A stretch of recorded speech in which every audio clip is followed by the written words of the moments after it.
특수교육 대상 학생들은 방학 동안에 가족에서 뭘 해야 될까요? 안녕하세요. 특부심 가득한 특수교사 마이송입니다. 방학이 되면 이 긴 방학 동안에 우리 아이 뭘 시켜야 될까? 근데 결론부터 말하자면 방학 동안에 뭘 더 많이 시키려고 하지 마세요. 그런 시간이 아니에요. 특수교육 대상 학생에게 방학은 방학 동안 학교에 있었던 그 쌓인 피로를 회복하는 그 생활을 다시 정리하는 기간입니다.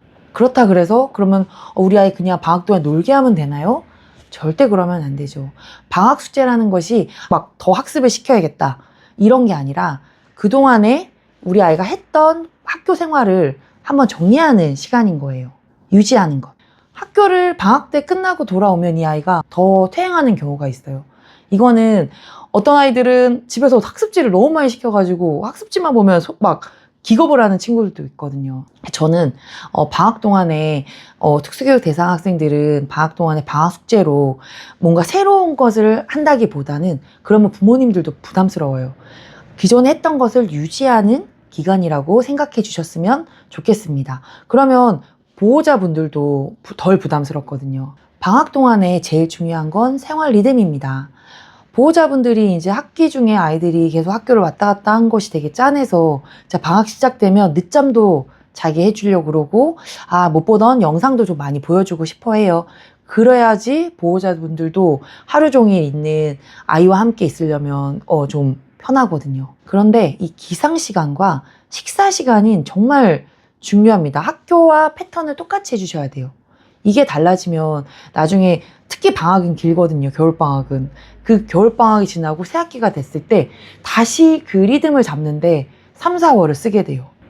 그래서 우리 아침에 일어나는 시간이랑 잠자는 시간은 학기 중과 똑같이, 그리고 밥 먹는 시간, 이 시간은 방학 중에서도 꼭 지켜주셨으면 좋겠어요. 방학이 한 2달 정도인데 다른 통합학급 학생들은 뭐 학원도 다니고 뭐 내년 다음 새학기 예습도 한다 그러는데 그럼 우리 아이는 그냥 마냥 저냥 아침 시간 밥 먹는 시간만 맞추고 집에 있어요? 방학 중간에 이 보호자도 집안일도 해야 되고 할 일이 태산인데 그럼 이 아이를 어떻게 해요? 라고 하실 텐데, 자 그러면 저는 이렇게 하고 싶어요. 방학 숙제로 집안일을 시켜주세요. 사실 방학 동안에 학습지보다 더 좋은 과제는 사실 집안일. 학기 중에 계속 학교를 왔다 갔다 하고 저녁에 마치고 돌아오면 자기 일수였던 이 아이에게 가르칠 수 있는 최고의 시간이 방학입니다. 학교에서는 우리가 세탁기가 있고 기본적으로 이렇게 몇 가지를 가르쳐도 그게 집과 학교는 상황이 다르기 때문에 이거를 한두 번씩은 가르칠 수 있지만 집의 상황과 똑같이 해서 가르치기는 힘들어요. 방학 동안만큼은 집안일을 과제로 시켜주시는 거예요. 이게 제일 중요해요. 사실 학습지보다도 중요해요. 이 아이가 살아갈 때 학습지 10장을 푸는 것보다 내가 입은 옷을 빨래통에 넣고 내가 먹었던 것을 싱크대에 넣고 그리고 또 가능하다면 설거지까지 간단히 할 수 있는 것, 이것이 자립의 시작인데 이걸 학교에서 다 가르칠 수는 없거든요. 그렇기 때문에 이 시기가 가장 적기입니다. 아이의 발달 상황에 따라서 집안일의 난이도를 정해주세요. 어떻게 보면 우리가 간과하고 있는 것이 학교에 가서 공부를 하는 게 특수교육 대상 학생들이 성장하는 길이다라고 생각을 하는데, 학교에서 하는 일은 정말 짧고 그리고 학교에서 하는 것은 바로 현장에서 사용하는 게 힘들어요. 그런데 우리가 살면서 일어나서 이불을 개고 그리고 쓰레기를 갖다 버리는 거, 이런 것들은 나중에 우리가 살면서 어른이 됐을 때 꼭 필요한 일 중에 하나거든요. 부모님들이 그냥 편하게 내가 후딱 하지, 이게 아니라 방학 동안만큼은 그냥 집안일을 하실 때 이 아이 그냥 영상 보기 두지 마시고 함께 집안일에 참여시키고, 장 보러 갈 때도 저희는 학교에서 일부러 체험학습을 내서 아이와 장 보러 가고 마트를 가고 그 코스를 하는데, 이거 사실은 집에서 부모님들이 마트 갈 때 같이 가서 돈 한 번 내게 해주고 무인 계산대는 바코드 아이들이 직접 찍을 수 있게 해주는 거, 이런 카드를 넣게 하는 행동 자체가 그냥 매일 할 수 있는 체험학습이거든요. 그래서 저는 방학 동안에 우리 아이가 성장하는 것보다는 기존에 했던 것을 유지할 수 있고 그리고 그 함께 해보는 경험을 키워주셨으면 좋겠어요.